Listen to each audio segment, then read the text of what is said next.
Much for joining us. Sorry for the delay. I had a little bit difficulty joining the live today.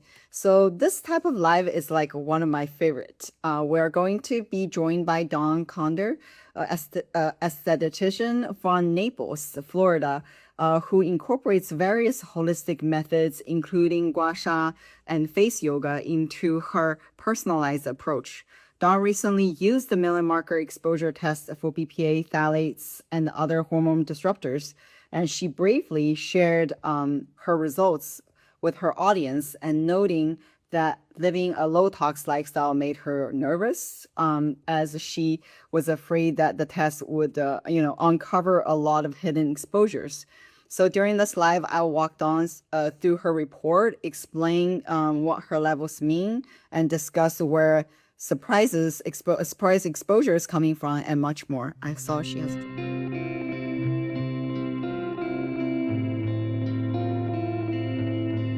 Hello, hi, dog. Hey. Thank you so much for joining us. I'm sorry I was like a couple minutes late because we had so much going on, and I logged into my personal account rather than company account, and I was like, oh, why am I like not starting? Sorry. Anyways, It's okay. thank you so much. Of course, I'm just glad to be here. Yeah. So this type of live, I love it because then we actually get to walk through, and it's like quite interesting. But like, thank you so much for sharing it, and then let's dive in. So, for those who don't know you, tell us a little bit about yourself and how you became a esthetician.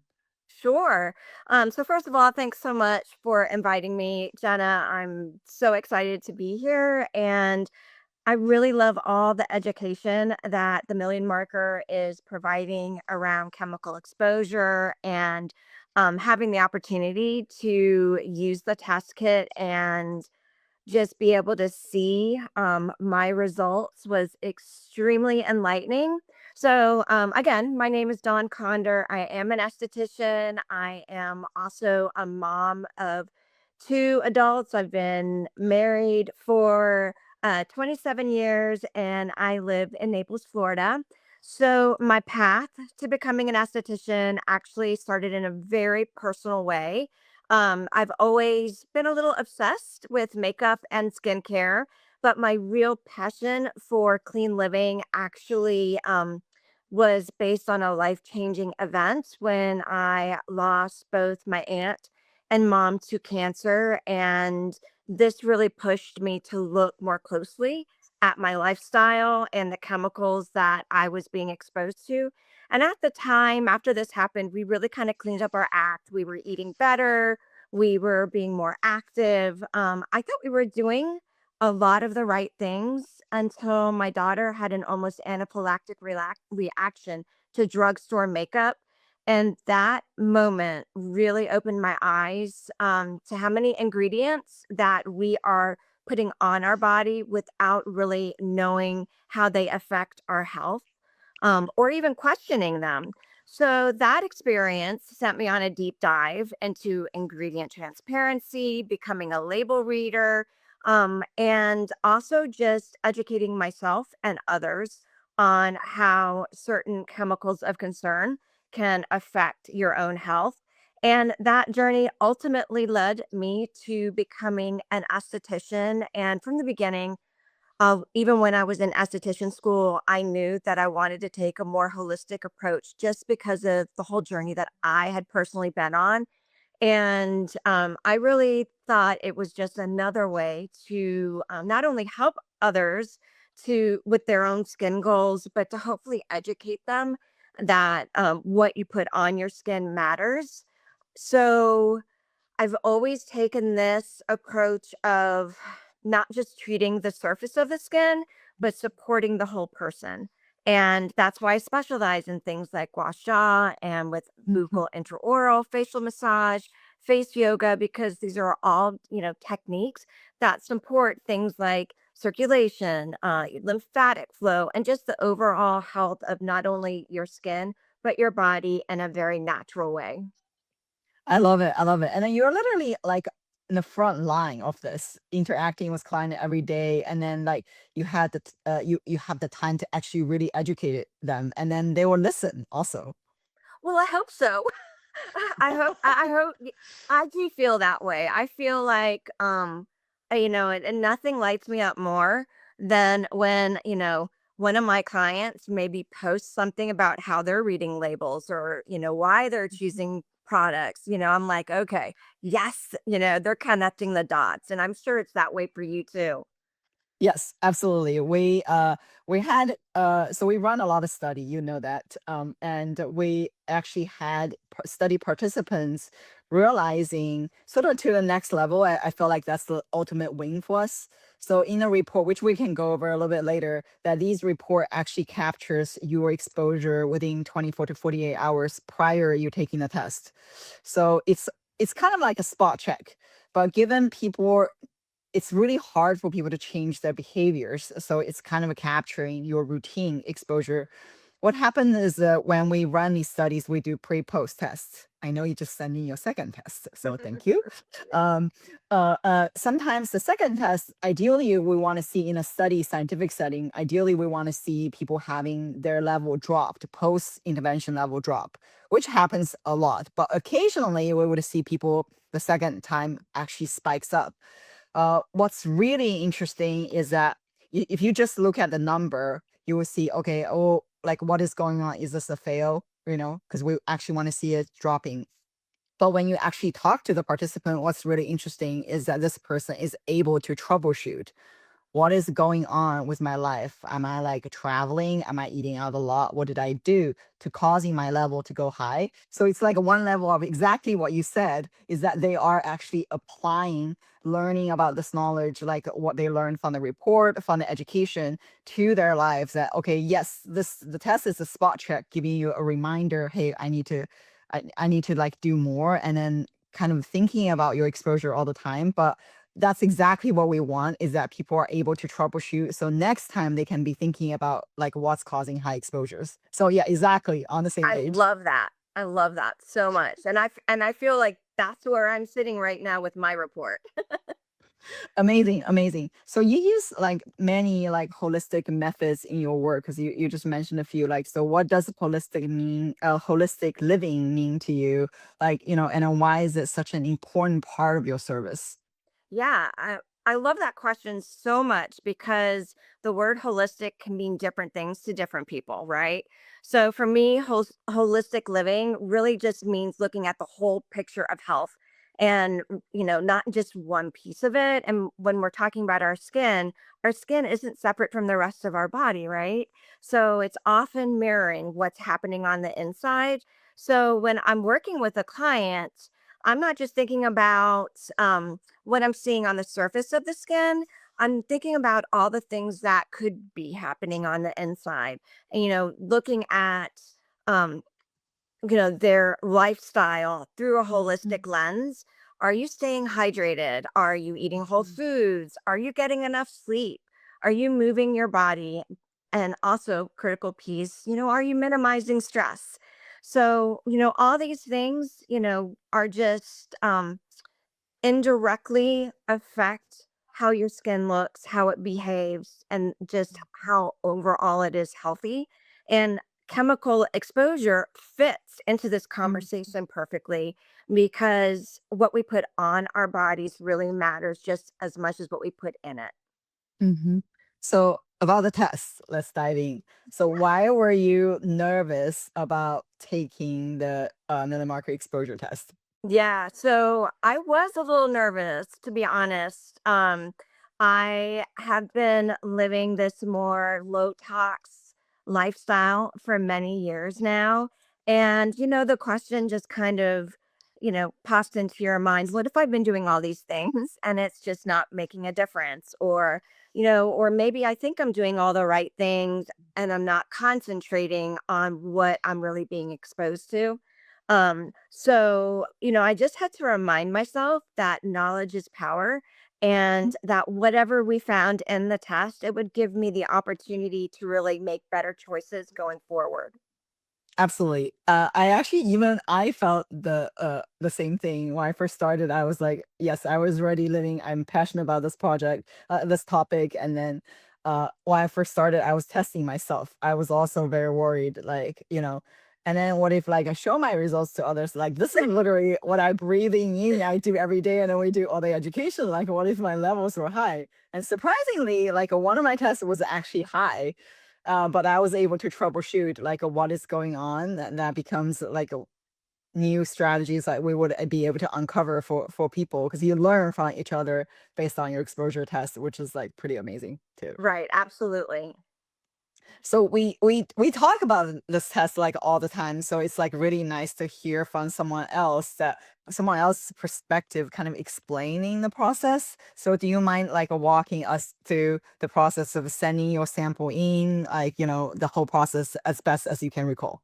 Yeah, it was so easy. Like the step-by-step instructions with came with the kit. You had everything that you need. I just, woke up, did a urine sample, packed it all up in the packing, and shipping um, stuff that came with it, and just dropped it off at a nearby FedEx location on my way to work. It was really that easy. So you find it pretty convenient then Oh so yeah. far doing the tests. Okay, because I was also gonna ask if you find anything that's like felt like putting off. No, not at all. I mean, you're doing everything, from the convenience of your own home. And then, just find the nearest drop off location and literally like you walk in and drop it off. It's that easy. Love it. So we test like a 13 hormone disrupting chemical metabolites. So did you find the report easy to understand?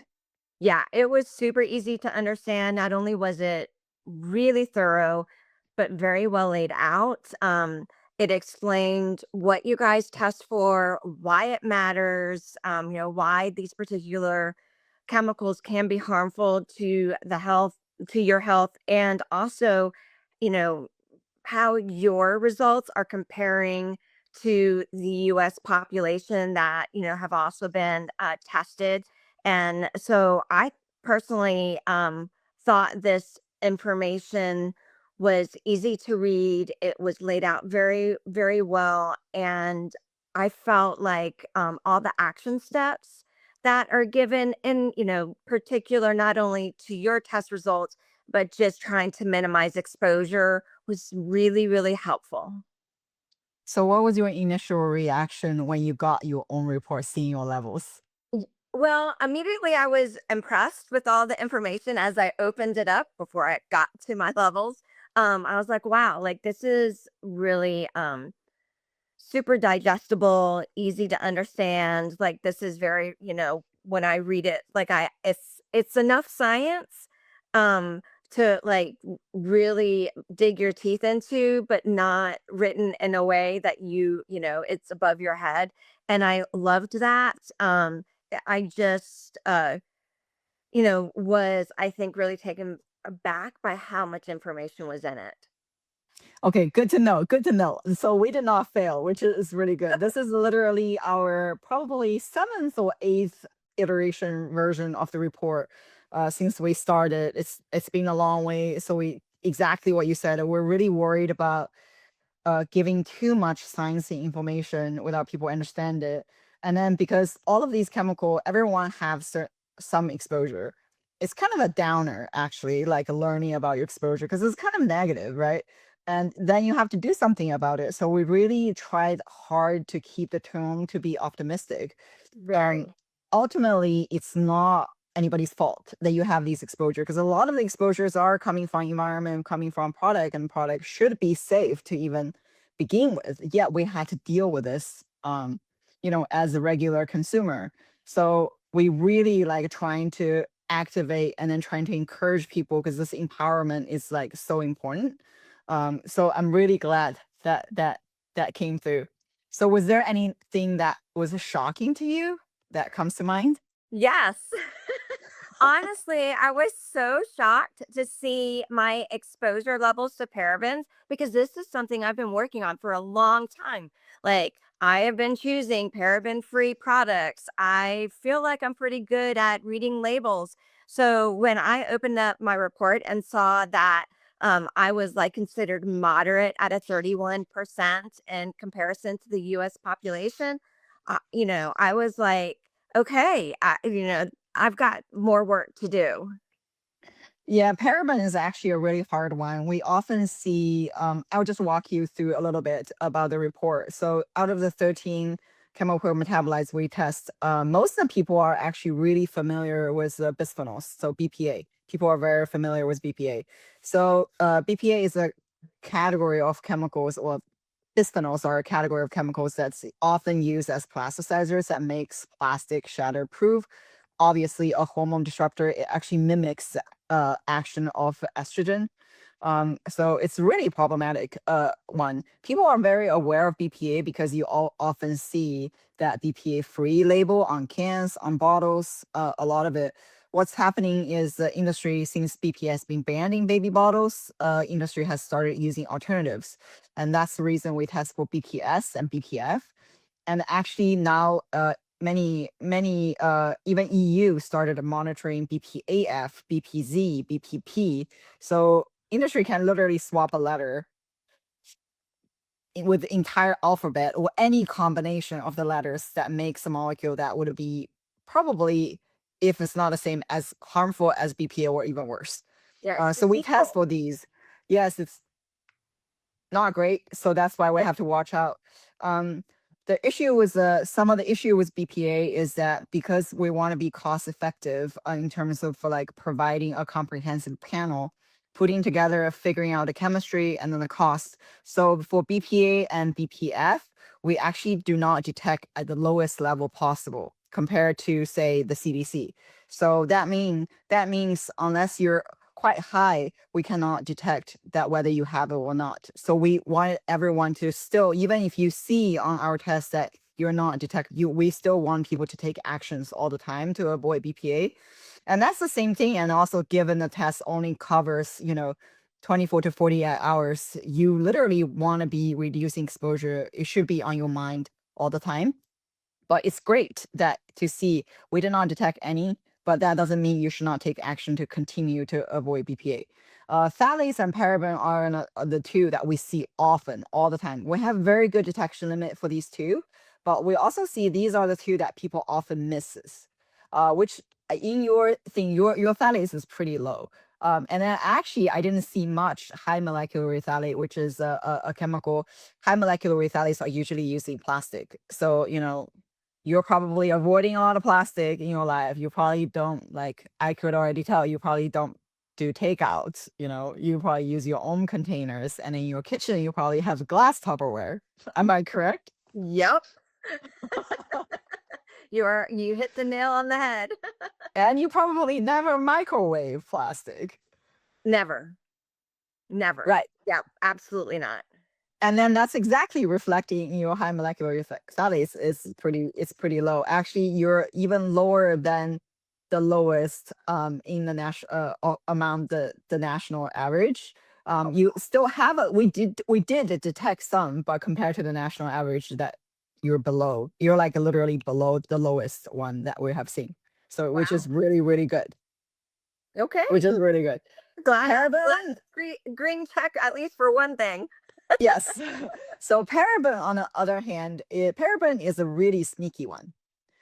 Sometimes, even if it's not labeled, oftentimes we also see in product is because manufacturers for labeling, if it's incidental, that means that they didn't intentionally add BPA. It would never show up on the label, but you just have no idea what's happening in during the manufacturing process or in a raw ingredient stage, or it could be contamination. So if a if a product if a product company uses manufacturer that manufactured a product that contains paraben, but immediately using the same manufacturing line to run another product, that product will basically contaminated with paraben, yet consumer don't know because we're actually not companies are not required to label anything that's kind of incidental or accidentally being in a product. But I think it's very unfair for consumer because we don't have really good compliance system to figure it out.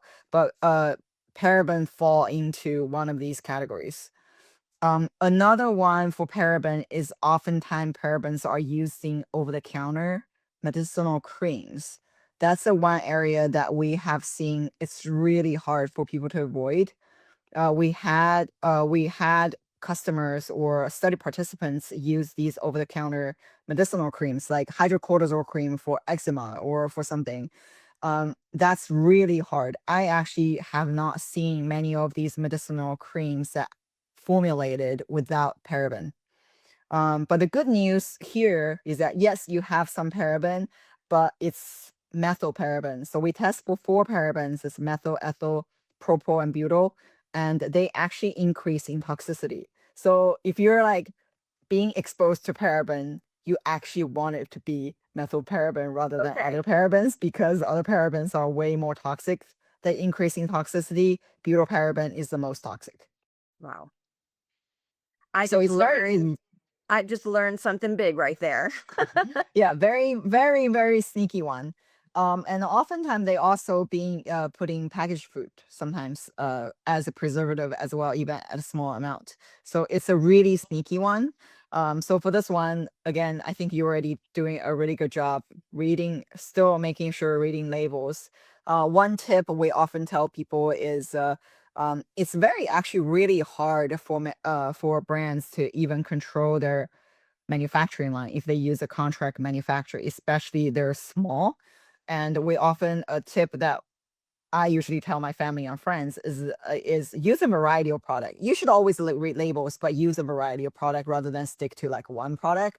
Because if they have a supplier change or if they change anything, you're kind of just stuck. It's kind of like eating a variety of food, trying out different brands.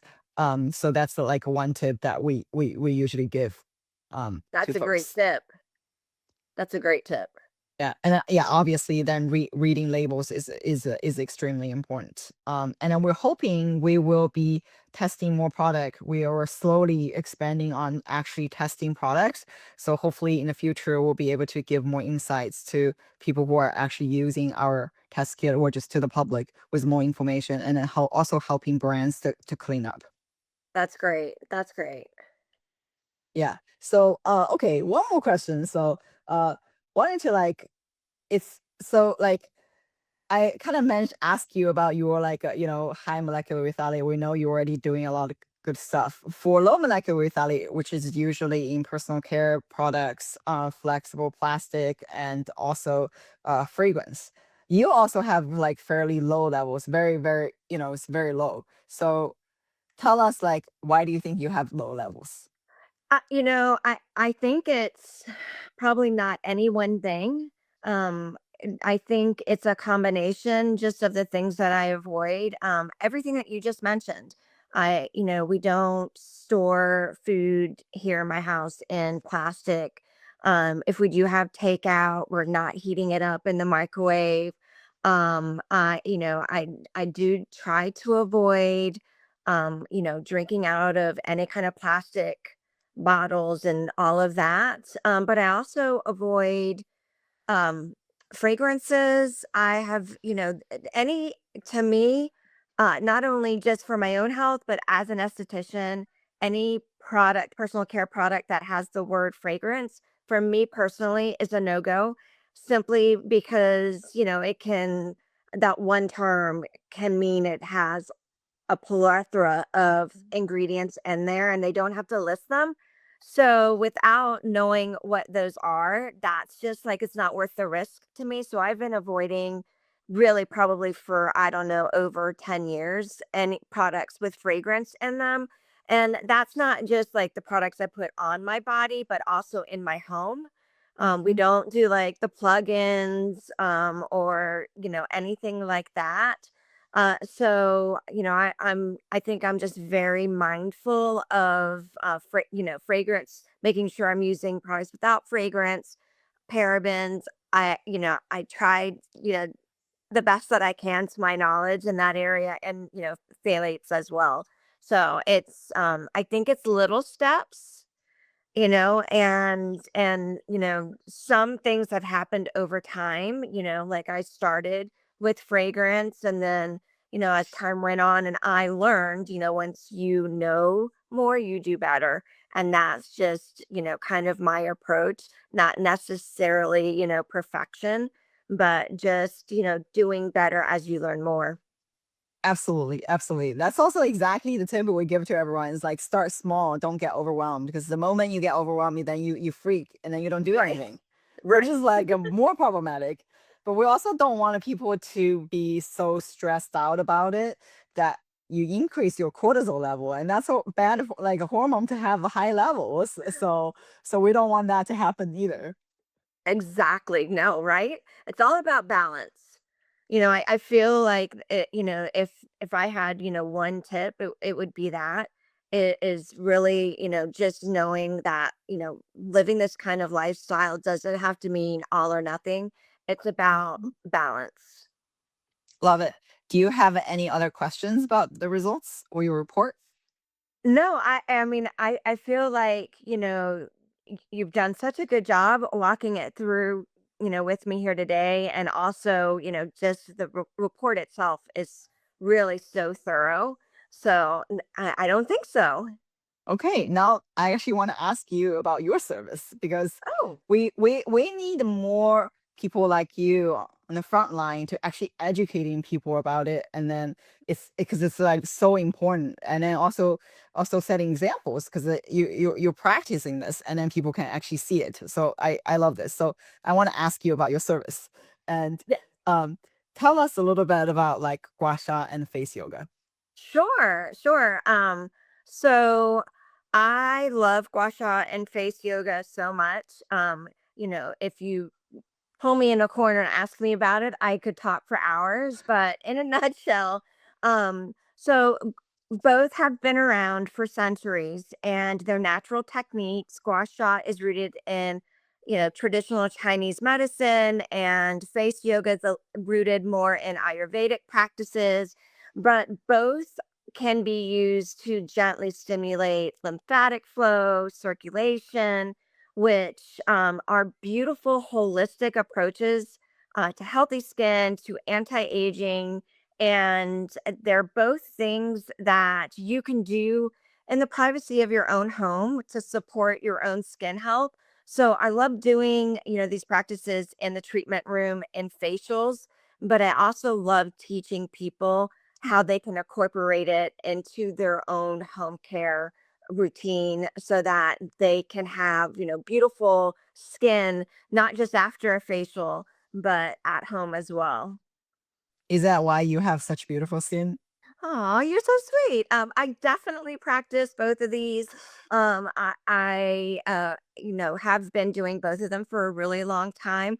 I also really believe wholeheartedly that when we're using products that don't have preservatives, that don't have these chemicals of concern, which often can be very harsh, that when we pull those out, it really allows the skin to do what it's meant to do naturally. Mm. Mhm. And I actually, for years, had very, very bad rosacea, and it Mm. was actually painful and itchy. And when we had to make the switch to clean ingredient products with my daughter, we had to make those changes throughout the house. And my skin improved dramatically when we went from, your more over the counter products. And, this was like over 10 years ago. So we've come a long way when it comes to non toxic beauty. But it, I really feel like when you make those changes and Mhm. support your skin and health that way, like you will glow from the inside out. I love it. I love it. So what other service do you provide? Yeah, so I offer a range of services, everything from dermaplaning to dermabrasion, nano infusion, microcurrent, which is one of my favorites. Of course, I do LED therapy, and then my more hands-on techniques are Korean facial sculpting, glucal massage, and then of course gua sha and facial cupping. But I really feel like, it's not my approach isn't always about the treatments. It really is about creating an experience that Mhm. just, allows your skin to, experience this whole body effect where you feel calm and relaxed and really helping to regulate that nervous system so that you can, really feel refreshed and rejuvenated. So I'd like to think it's, not just about the actual treatment, but also about the experience. I love it. I love it. And then you have so many tools in your toolbox Yeah. that people can use. I'm like, what a treat. And then you're not gonna get bored. You can actually go like multiple times and rotating through many of these techniques. Yeah, yeah. And that I think that's one of the things that I love the most. I am a solo esthetician.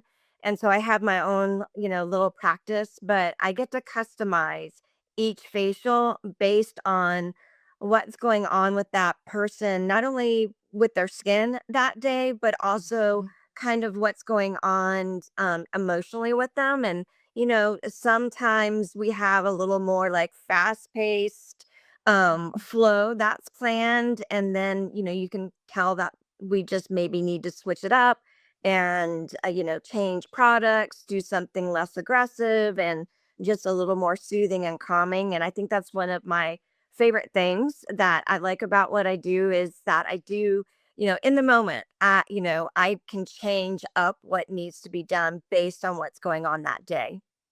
I love it. I love it. So how can someone work with you? Yeah, so there's several ways. Of course, if you live in Southwest Florida in the Naples area, I would love to have you in for a holistic facial. And you can, find me through the link in my bio on my Instagram, which is the Face Naturalist. But I also do work with clients virtually. I do product audits, I do skincare consultations. I also do personalized routines for gua sha or face yoga or both, and where you send me what your concerns are. I create a program for you. Then we meet up on Zoom, and I teach you your own routine from beginning to end, so that you can practice all on your own at home. That is so cool. That is so cool. I feel like we have to invite you back even just to talk about these different techniques and what people can do, to some like tips. Yeah, Uh, I would love that. that would be amazing. Maybe when we get your like second results back, and that Okay. would be another reveal. That could be fun. Right. Yeah. I love that. That would be a lot of fun. Anything else you would love to share? No, I don't think so. I would like to maybe it's like a question came up as we were talking. And I know this is on the fly, but as an esthetician and I'm in like the service industry, whether you're an esthetician, a massage therapist, a hairstylist, where we are around chemicals all day long. I have the luxury of being able to pick the products that I work with. But there's a lot of people out there Mhm. who work for somebody else and Yeah. they have no control over the products they're using. I would love to know like your top tips for those people who to minimize their exposure in that situation. Work side exposure is a tough topic, because people need the job to survive. Right. So the number one tip is that if you really cannot avoid your work site exposure, you gotta make sure other areas in your life at home, like other routines, make sure you minimize that part of the exposure. Really, really important, because it's like you don't want your cups gets full. Another tip we often tell people is that these are like the problem like with products and stuff. It's like low hanging fruit, in my opinion, that we can readily address. Problem that you cannot address is like, for example, when you get sick, you go into the hospital. That's like pretty much a plastic junker. Everything in the medical care system is plastic, right? And IV tubing, and then some of the medication coating that's like probably coated with phthalates before slow release. Like many aspect in the healthcare system that you cannot avoid. But that's like a life-threatening situation, right? Like you need to get treated. That part of the exposure you cannot avoid. So I have always advocated that though for the exposures you cannot avoid, especially in a hospital settings, right? And then you want to save your bucket for that.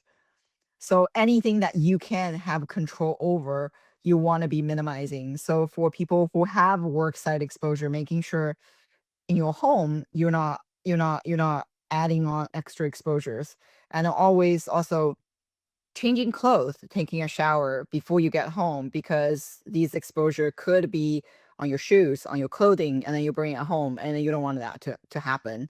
There have been studying showing in Central Valley in California, the salad bowl of the country, for farm workers when they are working, spraying pesticides and also touching all the chemicals.